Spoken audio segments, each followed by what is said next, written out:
Kan dia itu tidak suka dengan Nabi sampai ingin membanting Nabi, menjatuhkan Nabi dengan matanya, dengan pandangannya. Lamma sami'u dzikra, ketika mereka mendengar.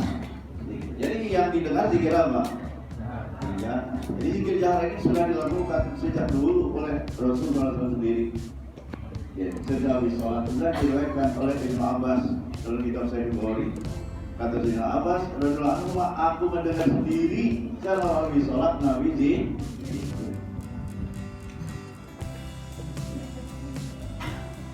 yaquluna innahu lamakun, mereka berkata Muhammad itu gila. Jadi Nabi zikir dibilang jadi zikir apa? Kalau zikir hobi memang ada yang bilang gila ya? Nggak ada, nggak tahu. Karena yang ada tantangannya zikir ini zikir ini tantangannya. Jadi kan Allah tantangan, bukan rid, tantangan. Ya. Jadi makanya awal sejak Abah Anom dipanggil oleh Allah SWT, maka para ikhwan semua menginginkan ada pelanjut, ya karena memang beliau ya sudah diamanahkan oleh Abah Anom, karena tidak boleh ngomong, tidak boleh ngaku. Ya. Di antaranya kata-kata Abah Anom kepada Abah, kalau orang-orang tidak mau ikut Aos, Allah akan mengundang ini orang-orang itu. Jadi kalau orang tidak mau ikut Aos, jadi kata Allah mah tidak mau. Berarti kalau yang mau ikut, seolah dapat undangan ruhan. Bahasa itu bahasa isyarat. Jangankan kepada kita, ya, kepada Nabi saja banyak yang tidak suka.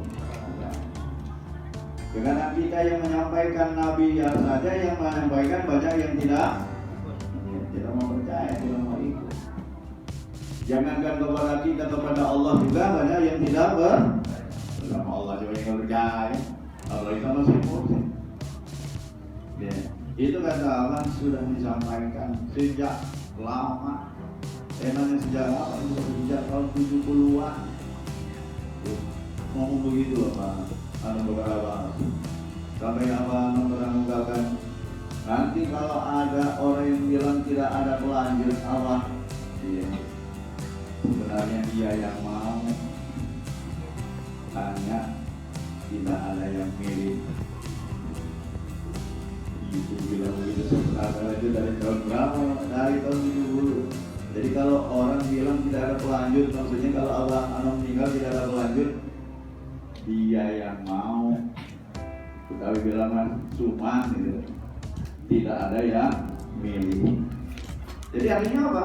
Ya memang harus ada kalau ada pelanjut gimana? Tarikannya kan ada musik, bukan musik itulah disebut toriko. Jadi diterangkan sedikit oleh Abang kita minta dulu.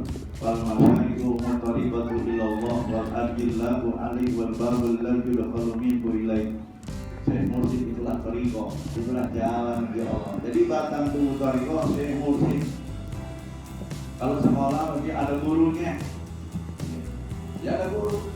Mursyid itu berarti sebagai guru. Dan kedua ada murid. Pasti ada guru ada. Jangankan banyak, satu saja orang punya murid jadi.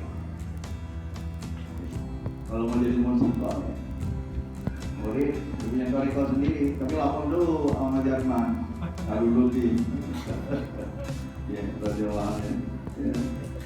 Nama Habib Lutfi lapor karena beliau itu ada, sangat seorang murid, jadi ada muridnya, lalu ada wiridnya. Wiridnya itu apa? Itu zikir. Ya, inilah la ilaha illallah. Itu 3 yang pokok. Kemudian yang keempatnya adalah talqin. Jadi kalau tariqah itu ada talqin. Jadi yang mentalqin itu Syekh Mursyid. Saya bukan Syekh Mursyid, hanya disebut wakil talqin kalau tariqah kita. Kalau tariqah lain, wakil talqin juga disebut Syekh, guru juga. Tapi tarikh kita dari Imam Sulam yang Raden Suryolaya, wakil talqin disebutnya wakil talqin, tidak disebut syekh. Walaupun orang ada yang bilang syekh.